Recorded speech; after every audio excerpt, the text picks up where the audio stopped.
Moonlight pools across a sagging tarp, its edges trembling in the dry desert wind. Generators hum with a low electric growl, throwing a pale wash of light over limestone that should have been featureless. But tonight a hairline seam glimmers where no seam should exist. You notice the shift first as a shadow, then as movement. The panel edges quiver, and with a muffled sigh of sand, the stone yields. Dust blooms outward, the air suddenly tasting of chalk and something older, resine sweet, like sap trapped for centuries. Beyond the gap yawns a corridor painted in two tongues that were never meant to meet. Greek letters twisting into Egyptian hieroglyphs, each stroke alive in the flashlight's beam. The wall breathes history, fractured yet fused. A glint catches, gold flecks with blue glass flare from the rubble. For a moment it dazzles, until your eyes settle on the delicate curve of something smaller. Vertebrae, no bigger than a child's, shining faintly under the dust. And then, whispered into the silence, a name appears twice, once in the script of conquerors, once in the language of gods. Cleopatra. Her story is here, sealed in shadow. But the bones at her feet tell another tale.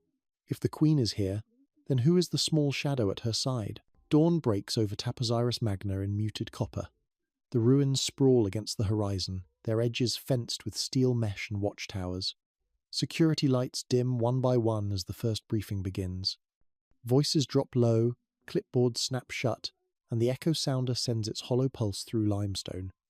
Each ping returns emptiness, a cavity that should not exist. The discovery rests behind an ordinary-looking slab, a limestone panel weathered to beige sameness. Yet its border tells a stranger story. Greek letters braided with Egyptian hieroglyphs, the two scripts embracing in an impossible knot. Along its edge no hinges show, no cracks betray mechanics. Only when a chisel touches the seam does the surface shiver. The panel swings, a stone door with no doorframe, and the descent begins. The corridor narrows quickly, clay slick beneath boots, shoulders scraping walls. Paint still clings to plaster in improbable colour saffron turquoise, a black as deep as oil hues that should have surrendered long ago to this swampy air. The flashlight beams dance across these survivors, catching faces of gods, letters curling in half-faded lines. At the end of the passage, the air thickens. Sweet, acrid, heavy with something preserved. A resin bloom coats the wall, gleaming like tar. You breathe it in without choice, the taste clinging like burnt honey. Then the space opens. The chamber squares itself around you, untouched strata layering the floor, every grain of sand undisturbed until this moment. The silence presses, almost physical. At its center lies a sarcophagus, low and broad, its lid etched with sigils that merge Greece and Egypt into a single impossible language. The stone seems to pulse with it, waiting. And in one corner, cut into shadow, a niche tilts at a strange angle. It stares back, as if something unseen watches from within the wall itself. The chamber feels sealed, and yet every surface speaks. What is it saying, and to whom? The chamber stirs with disciplined movement. Gloves snap, headlamps flare, and the first inventory begins. Every object is photographed in place, each angle frozen before gloved hands dare to touch. Tablets blink as grid numbers appear, mapping centimeters to seconds, every artifact locked in time.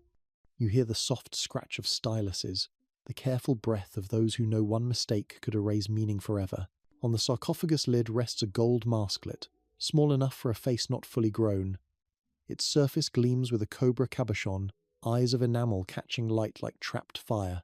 Nearby, serpent-work bracelets, hammered impossibly thin, coil upon themselves as if still alive. A fragment of lotus petal glaze, blue fading toward white, is wrapped in linen that disintegrates at a glance. In the far corner, a medallion glitters. Blue glass, perfect, its relief showing a woman with papyrus in one hand and the falcon Horus in the other. When turned, the reverse reveals a throne flanked by a lion, symbols of rule and guardianship pressed into a single disc. Then a vessel, long-necked, gilded, its shape curved like a serpent rising to strike. Resin clings inside, flecked with lapis dust and mica glimmers. Alongside it lies a gold ingot, shaped like a rolled scroll, as though words themselves had been cast into metal. Closer inspection brings the sharpest intake of breath. An amulet head carries a Greek banding, Divine Cleopatra. Beside it rests a miniature ring portrait, the face unmistakable, coin-accurate hair, diadem tilted in familiar grace. The queen is everywhere, her image replicated across objects, multiplied like a signature pressed into eternity. And then the quietest discovery. A box of bone, small, almost overlooked. Inside, a mirror fogged with centuries, vials of powders turned to dust, traces of colour clinging to their rims. A child's box. On the floor beneath it, ash curves into a halo where faint glyphs coil, scorpions, etched in black, each tail raised in silence. The room dazzles with treasure and testimony, yet in all this brilliance, one thing resists spectacle. Curled on a charred scrap of papyrus, words survive in shadow, letters that will not be read at a glance. Under magnifiers, the papyrus unfurls, fibres trembling as if they resent the light. The top lines flow clear, royal titles, divine claims, Cleopatra's name framed with reverence. But beneath, the script fractures. Letters stagger into disorder, numbers woven between strokes, symbols crouched where words should stand. It reads like speech muffled underwater, almost coherent, then collapsing again. Attention shifts to the sarcophagus lid. Its underside bears dotted numerals, the scorpion and lotus alternating as spacers. One line cuts through the noise, defiant and stark. Here lies the queen, daughter of gods.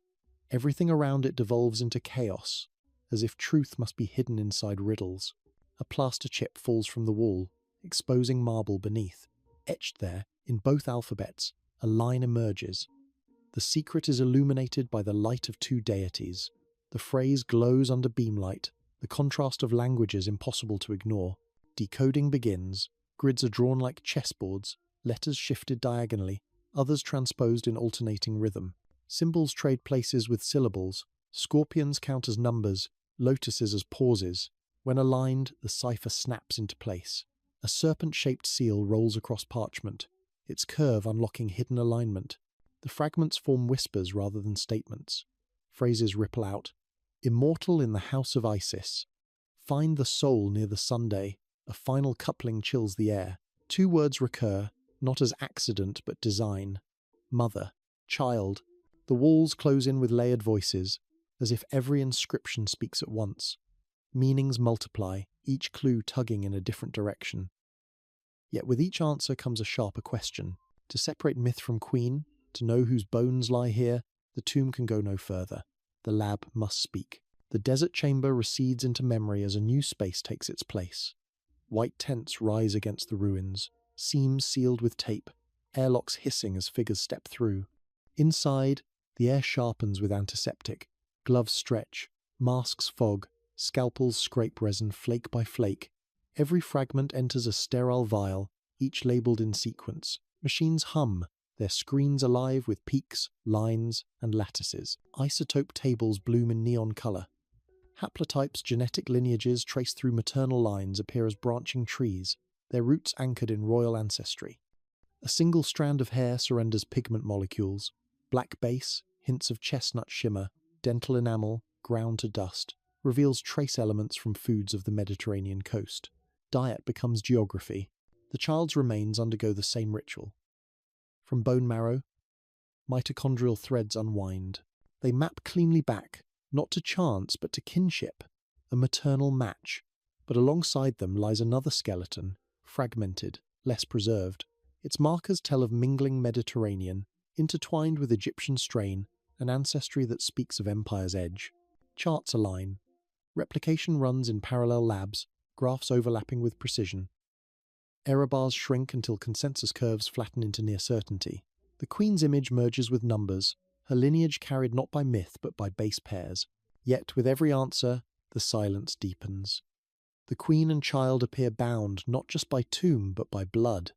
The instruments confirm it, their cold precision leaving little room for doubt. Numbers align, names hover in possibility. But outside these sealed walls, debate waits like a storm. By the time results slip from the lab, the world has already caught fire. Camps split along barricades of belief and evidence. Advocates flood screens with side-by-side images, coin portraits mirrored against the ring portrait from the tomb. Skeptics counter with burial rite anomalies. Resin too fresh, pigments surviving where they should have rotted, dual scripts that feel like theatre. Spectroscopy reports circulate, dissecting ink composition. Gold alloys are fingerprinted to palace-era mines, Yet rival teams claim the blend could have been remelted centuries later. Epigraphers pore over glyphs, arguing strokes, tracing tremors in each carved line. Overhead, drones buzz until they are banned, rumors rising higher than the machines themselves. Ministries demand standardized protocols. Journals refuse drafts without open datasets. In courtyards, young scholars clash with senior voices, their petitions streaming online, cameras crowd tents, pop documentary crews whispering rehearsed lines, pilgrims kneeling at gates to murmur prayers for a queen they believe has returned. The debate fractures further. For some, proof already gleams under the resin sheen. For others, every test is a trap, another illusion staged to lure headlines. The question mutates. No longer is this Cleopatra, but what counts as certainty when she speaks in two languages, half myth and half measurement? The storm swirls, fueled by screens and suspicion, and in the eye of it all, one conclusion grows unavoidable. For a verdict, you need a room, a screen, and a table no rumour can flip. The room is closed, curtains drawn against the shouting outside. A long table gleams under sterile light, its surface crowded with monitors and trays. Around it sit scholars, ministers, and technicians, each face sharpened by sleepless hours. On the wall, projections shift, artifacts enlarged, inscriptions traced, graphs pulsing in quiet sequence. One by one, the threads converge. The mitochondrial markers trace cleanly into the Ptolemaic web, consistent with the dynasty's women. Metallurgy aligns the alloys of the serpent-necked vessel match palace-era caches. The cipher, once chaos, now resolves into a method unique to the court circle, a signature of secrecy. Each discipline speaks, and the chorus points toward the same figure. The tomb is no decoy, no common crypt. It stands as a nexus, aristocratic, royal, disguised as sanctuary. Its funerary script is one of deification, language chosen to place a mortal beyond reach. The conclusion draws breath, cautious, weighted. The queen lies here, but the evidence does not stop with her. The child's remains laid at her feet are not incidental. Their placement is deliberate, ritualized. A lineage image, mother and offspring bound in burial as in life. The pairing was designed, a tableau meant to be seen if ever uncovered. Wording becomes everything. No declaration can risk overreach, no silence can smother the proof. Carefully, voices shape the verdict. Cleopatra was not alone. By intent, by blood, by design. The words settle heavy in the room, yet their echo stirs questions that no test can quiet. So what does this change the queen's ending, or our beginning with her? The tomb is sealed again, stone drawn tight over silence. Yet its contents no longer belong only to the chamber. Databases open, models render every angle in luminous grids. Scholars across continents scroll through Cleopatra's resting place on glowing screens, each pixel archived, every assay standardized. The Queen's sanctuary has become a shared inheritance. Textbooks shift, exhibitions reframe, documentaries script their arcs around the fusion of two alphabets on one wall, the mingling of bloodlines in a single crypt.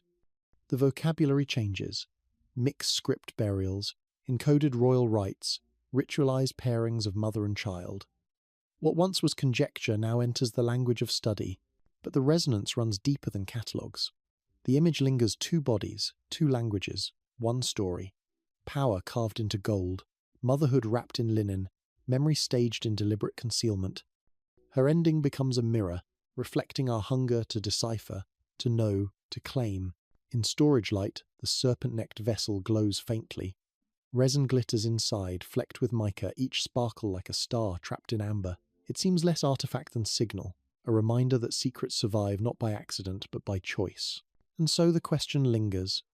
If a queen chose to be found this way, her legacy woven in two voices and sealed with a shadow at her feet, then who else waits? Who speaks still, in silence, across centuries, waiting for us to listen?